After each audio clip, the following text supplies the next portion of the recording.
अगर हम कुछ साल पहले की बात करते हैं, so how did you started, what was the pain point and how did you address कि हमको यार ऐसे टेक्नोलॉजी बिल्ड करनी है? So I guess we are past the ideation phase कि हम लोग how did we reach on the idea कि हम हाइड्रोपोनिक्स कर रहे हैं. After that when we started hydroponics, there are multiple variants of hydroponics, standard variants. हमने सब कुछ ट्राई किया है, ऑल द सारे वेरिएंट्स हमने ट्राई करके देखे हैं. सो सबसे पहले हम लोगों ने क्या बोलते हैं DWC सेटअप जो होता है, हमने वो किया. DWC सेटअप जो होता है बेसिकली इट्स थोड़ा deep water culture. DWC means deep water culture. तो आप उसके बाद थोड़ा एक्सप्लेन करेंगे कि एग्जैक्टली उसमें क्या होता है, कैसे वो करता है काम? सो डीप वाटर कल्चर के अंदर आपके टैंक्स होते हैं 8 इंच और 10 इंच हाइट के. उस टैंक्स के अंदर पानी फिल रहता है और उस टैंक्स के अंदर आप फ्लोटेड राफ्ट के अंदर आप लीफीज उगाते हो. जनरली लोग लीफीज करते हैं DWC के अंदर. And it's a scalable option. Basically होता क्या है कि DWC के अंदर लोग बैक टू बैक लगाते हैं. आप वॉकिंग स्पेस नहीं छोड़ते हो. आप NFT जब करते हो तो आप 3 फीट 4 फीट का ग्रोइंग एरिया रखोगे, उसके बाद 3 फीट का वॉकिंग स्पेस छोड़ोगे, फिर अगेन आपका होगा, तो आपका वॉकिंग एरिया ज़्यादा हो रहा है. इसके अंदर आप मल्टीपल्स ऑफ मीटर्स तक लोग सिमिलर ये कंसिस्टेंट कंटिन्यूस रखते हैं और वो फ्लोटिंग रहता है. तो यहाँ से आप ट्रांसप्लांट कर रहे हो, उधर जाके हार्वेस्ट कर रहे हो, सो इट्स अ चेन. तो वैसा वाला सिस्टम होता है. DWC is I guess the simplest one of hydroponic systems. But उसके अंदर फ्लोटिंग राफ्ट में लीफीज ग्रो करते हो आप. फ्रूटिंग ग्रो करने वाले लोग बहुत ही कम हैं. It's very difficult. Basically roots are completely submerged in water. तो number 1 risk of disease spread is very high, because वो मॉइस्चर में एंड फिर रूट्स वगैरह को इन्फेक्शन लगने के चांसेस हैं. हाँ, और ये होता है. उसके बाद रूट्स के अंदर ऑक्सीजन लेवल मेंटेन नहीं हो पाता है. तो DWC के अंदर सबसे बड़ी प्रॉब्लम DWC की यही है. और DWC में आप मल्टीपल वर्टिकल नहीं जा सकते, आप हॉरिजॉन्टल जा सकते हैं ओनली. सो ये DWC था, ये हमने किया. उसके बाद हम लोग NFT ट्राई करने लगे. Okay, so NFT is nutrient film technique. उसके अंदर आप पाइप्स के अंदर फ्लो कर रहे हो. सो बेसिकली नाउ आपके रूट्स में जो आपको प्रॉब्लम आ रही थी कि डिजीज़ पानी के अंदर सबमर्ज्ड है, ऑक्सीजन एंड डिजीज़ की जो प्रॉब्लम है, सो आपने उसको लेके आ गए. अब नाउ आपके रूट्स के ऊपर बहुत ही थिन फिल्म ऑफ न्यूट्रिएंट चल रही है and rest of the nutrients are in humid environment, they are not in water. So now plant suffocate नहीं होगा. तो इस चीज़ से इसको NFT बोलते हैं. और ये लोग ये इसमें किया है. इसमें भी अगेन आप लीफीज करते हो, इसमें आप वर्टिकल स्ट्राइक्स जा सकते हो गिवन कि आपके पास आर्टिफिशियल लाइट है. अच्छा, तो आप वर्टिकल स्ट्राइक जाते हो. इसमें डिफरेंट वेरिएशन होते हैं कि आप फ्लैट बेड NFT होता है कि आप, या फिर A फ्रेम होता है, कहीं कहीं पे A फ्रेम देखा है अपन ने. तो ये दोनों तरीके की चीज़ें होती है. लेकिन इसमें भी आप फ्रूटिंग वेजिटेबल्स नहीं कर सकते. आप लीफीज करोगे, इसमें रूट स्ट्रक्चर बहुत बड़ा हो जाता है, पाइप्स क्लॉगिंग होने का डर रहता है. तो आप फ्रूटिंग वेजिटेबल्स करनी थी हमको. हम बेसिकली हमारा आइडिया ये था कि देसी सब्जियाँ करनी है और नॉर्मल प्राइसेस पे करनी है, so that normal middle man can afford it. तो हम लोग वहाँ से हमारे सबसे पहले हमने किया था स्नेक गॉड. ओके, तरककड़ी जिसको बोलते हैं अपन देसी भाषा में, स्नेक गॉड किया था. तो स्नेक गॉड करने के लिए NFT में नहीं हो सकता, DWC में नहीं हो सकता. Now we shifted to Dutch bucket again fruiting के लिए सिंपलेस्ट सिस्टम है. तो एक बकेट होती है, बकेट के अंदर आपने कोई भी मीडियम रखा है, आप whether it be cocopeat, vermiculite, perlite और लेकाबॉल्स, वो करते हो. हर एक के अंदर साइफन सिस्टम होता है एंड आप उसके अंदर ग्रो करते हो. तो इसकी फ़ोटोज़ हैं अपने पास. तो उसमें हमने कुकुम्बर किया है, हमने तरककड़ी की है, ये सब चीज़ें की है. बट उसमें भी that's not a very scalable system, क्योंकि हर एक बकेट का साइफन सिस्टम से एडजस्ट करना है.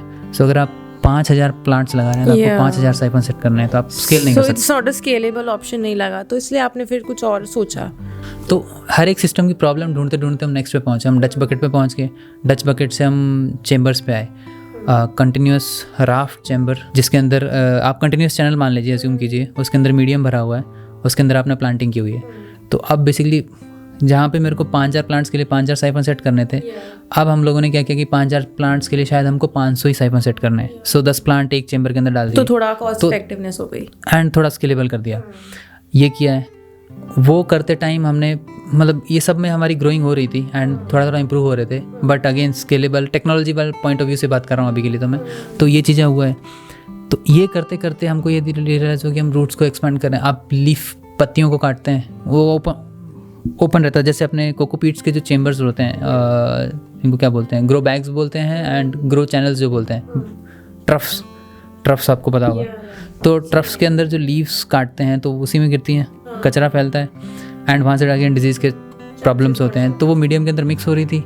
एंड सिमिलरली रूट्स जब मैंने देखी कि उसके अंदर हम जब रूट्स देखते थे, रूट्स एकदम बॉटम पे रूट्स थे और पूरा मीडियम खाली था, सिर्फ नीचे रूट्स थी। And because of that medium पानी ओवरफ्लो, ये सारे इश्यूज़ भी आते थे, बहुत सारे इश्यूज़ आते थे।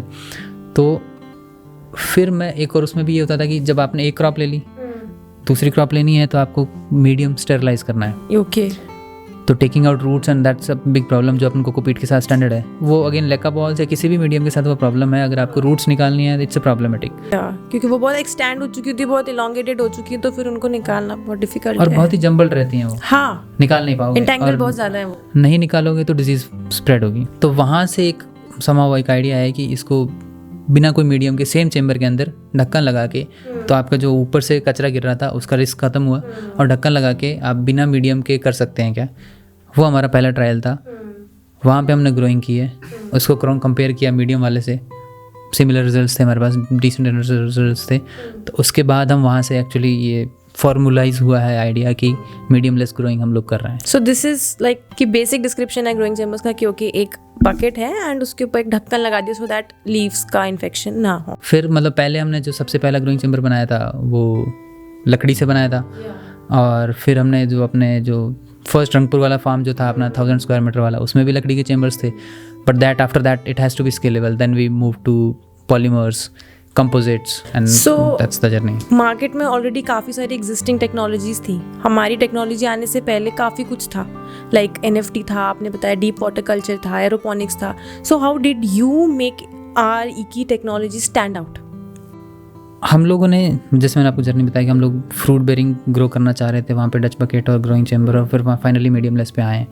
सो हम लोगों ने actually we did not thought of from this perspective कि we want to create a differentiation from the people. बस कुछ प्रॉब्लम्स थी, हमें उस प्रॉब्लम का सोल्यूशन करना था, उस प्रॉब्लम का सोल्यूशन मिल गया, सोल्यूशन कर लिया। Now when you look out, जब भी लोगों को फ्रूट बेरिंग करना है तो मीडियम लेस में लोग नहीं करते हैं, कर ही नहीं पा रहे हैं। कोई ना कोई मीडियम चाहिए, इधर दिल ग्रो इन परलाइट, रॉकवुल, कोकोपीट, ये तीन जनरली मेजरली, या पीट मॉस, मतलब ये 4 मीडियम यूज़ करते हैं लोग जिसमें ग्रोइंग करते हैं लोग।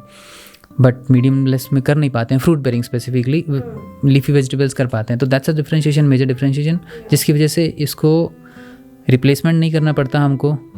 क्रॉप टू क्रॉप के बीच में जो ट्रांसप्लांटेशन टाइम है वो कम कर पाते हैं, एंड जो कॉस्ट है उसके टाइम पे, लेबर इन्वॉल्व है या जो भी कॉस्ट है उसको रीप्लांटिंग की, वो कम इन्वॉल्व है। And automate this, then automation is possible, reusing of nutrients is possible now. So optimization है, that's the basically this all tech converts into कि कहीं ना कहीं ROI बेटर है इस केस में। That's the differentiation we can make it out.